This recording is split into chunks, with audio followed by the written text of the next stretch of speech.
Historia Universal. En este nuevo video conoceremos el origen de la Revolución Industrial, brindando mayor atención al proceso de transformación económica, social y tecnológica de la época.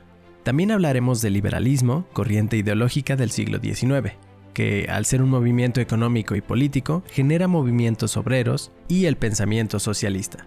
La Revolución Industrial fue un proceso de transformación económica, social y tecnológica que inició en Reino Unido a mitad del siglo XVIII. Con ella se modificaron los sistemas productivos en la agricultura, la minería y la industria. Además, hubo diversas innovaciones tecnológicas y descubrimientos, nuevas fuentes de energía, una mentalidad emprendedora y las llamadas leyes de los pobres.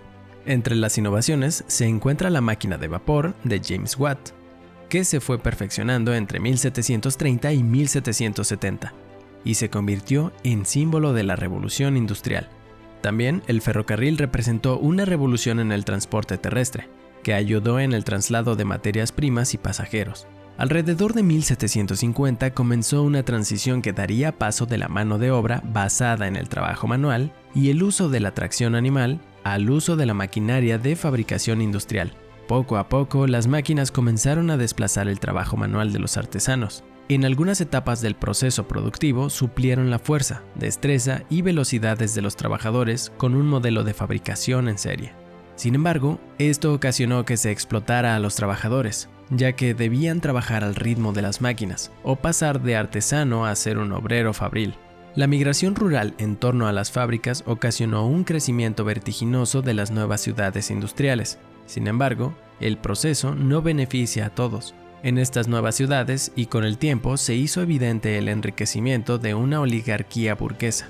Es decir, mientras la burguesía industrial se enriqueció, los obreros se proletizaron, enmarcando dos clases sociales contrapuestas. En este nuevo periodo capitalista surgió el desempleo y la explotación del trabajo, dando como resultado un conflicto de clases sociales. Con el trabajo de mujeres y niños, los costos de la producción bajaron. Los empresarios no tomaron en cuenta los derechos laborales de sus trabajadores. El Estado solapaba los abusos en contra de la salud, la dignidad y el salario de los obreros. La miseria, la falta de servicios urbanos, la concentración poblacional y la violencia social fueron algunos de los rasgos distintivos de la época. La pobreza y marginación dieron lugar al desarrollo de ideologías contrapuestas al capitalismo, y esta lucha se manifestaría en movimientos obreros como el ludismo, el cartismo y el sindicalismo, además de expresiones políticas como el socialismo utópico y científico y el anarquismo. El trabajo fabril transformó la vida de los obreros en todos los sentidos. Debido a la presión social, se tuvo que atender a la situación de la pobreza en 1834. Se creó la Nueva Ley de los Pobres, que fue aprobada bajo la modalidad workhouse. A pesar de las objeciones de los liberales, esta modalidad brindaba casas de trabajo donde los obreros recibían un techo, comida y enseñanza de algún oficio a cambio de su trabajo. A pesar de ese aparente apoyo, la intensidad y el aumento excesivo de trabajo de hasta 14 horas, descansos limitados y con ello el desgaste físico, la mala alimentación, el ruido ensordecedor y la contaminación del aire, fue demasiado para el proletariado.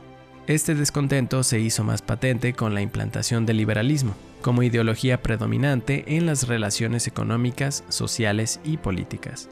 El conjunto de transformaciones ideológicas, políticas y económicas que se dieron en Europa y América entre los siglos XVIII y XIX conformaron una ideología y doctrina política, que conocemos como liberalismo, en la cual se sustentaría el capitalismo. Para el liberalismo, lo importante es la libertad del individuo, y que esta capacidad de decisión se vea lo menos obstaculizada posible. Esta ideología adopta como base el antropocentrismo característico de la Ilustración, es decir, un paradigma de pensamiento, en el que el individuo se encuentra en el centro de la sociedad y su bienestar goza de un lugar privilegiado en relación al bienestar de la comunidad. En ese sentido, se establece el liberalismo económico, político y social, para hablar de distintas vertientes o campos de aplicación de una misma ideología. El liberalismo económico es la vertiente más conocida del liberalismo. En ella se establece que las personas deberán tener la mayor cantidad de opciones posibles en el mercado, a fin de elegir la alternativa que mejor satisfaga sus necesidades. Para ello, se establece que la intervención del Estado en asuntos mercantiles deberá ser mínima a fin de facilitar el intercambio de mercancías. Asimismo, el Estado deberá imponer la mínima cantidad posible de impuestos a fin de facilitar y motivar el asentamiento de empresas en su territorio. En el liberalismo social se establece que ni el Estado ni ninguna organización deberá ejercer influencia en las decisiones personales del individuo y en las relaciones que quiera mantener con sus semejantes. También se establece una plena libertad religiosa, política y especialmente de expresión. En el liberalismo político se establece que el Estado deberá tener una postura abierta y flexible ante el comercio con otras naciones y a generar, mantener y mejorar las relaciones diplomáticas con ellas. El liberalismo tuvo su punto de partida en el siglo XVII con Thomas Hobbes y Baruch Spinoza, pero sus mayores planteamientos fueron propuestos por John Locke. Los promotores del liberalismo se enfocaron en la elaboración de la Constitución, donde quedarían reconocidos los principios fundamentales del mismo: los derechos del hombre, la forma de gobierno y la división de poderes, así como el sufragio y la soberanía. John Locke desarrolló en su obra, Ensayo sobre el gobierno civil, el concepto de los derechos naturales del hombre, derecho a la libertad, vida y propiedad, mismos que se tomaron como puntos fundamentales para integrarlos en la Constitución. Mientras, el proletariado carecía de una ideología propia y la posibilidad de mejorar su situación estaba sujeta a los intereses y necesidades de los capitalistas. Por ello, surgirían y se desarrollarían corrientes de pensamiento contrarias al liberalismo y a favor de las clases obreras. Por ejemplo, el pensamiento socialista. Por primera vez, la clase trabajadora desarrollaría sus propias ideologías como el socialismo utópico, el científico y el anarquismo. El socialismo utópico buscaba un cambio en la sociedad. Sus ideales fueron criticados por no tomar en cuenta a la producción capitalista y delimitarse a aspectos religiosos o filosóficos. Proponía de fondo una sociedad ideal que chocaría con la lucha de clases. Entre sus precursores se encuentran Charles Fourier y Robert Owen. El primero analizaba la sociedad burguesa, denunció la pobreza, la situación de la mujer, la degradación moral de la burguesía y las deficiencias en la producción y comercio. Owen puso la organización de cooperativas como modelo de producción y de vida, el llamado cooperativismo. El socialismo científico superó el utópico. Al centrar su atención en los aspectos de producción capitalista, Karl Marx y Friedrich Engels estructuraron una alternativa a dicho proceso de producción, además de dar una explicación a la explotación capitalista. De acuerdo con estos pensadores, la revolución social era la única manera de transformar radicalmente a la sociedad. El anarquismo fomentó el rechazo a todo tipo de autoridad y promovía la desaparición del Estado, ejército, religión y la Iglesia, por considerar las instituciones represivas. Sus fundadores tenían ideas muy distintas entre sí. Joseph Proudhon pensaba que la transformación debería ser pacífica y que debían formarse colectividades basadas en la pequeña propiedad individual sobre la base de la ayuda mutua, en contraposición a la explotación en fábricas. Mikhail Bakunin era partidario del uso de la violencia. Pensaba que en la sociedad del futuro debía haber igualdad social, política y económica. Surgieron también principalmente en Reino Unido movimientos obreros como el ludismo, que en 1811 se desarrolló en la anarquía y desorganización, caracterizado por la destrucción de máquinas e incendios de fábricas, pues los obreros creían que se acabaría la producción capitalista al acabar con la industria. Las clases no privilegiadas no lograron su objetivo principal con este movimiento, mas la sociedad pudo darse cuenta del problema social que provocaba la industrialización. El segundo movimiento relevante fue el cartismo, denominado así por buscar una continuación más activa de la clase obrera.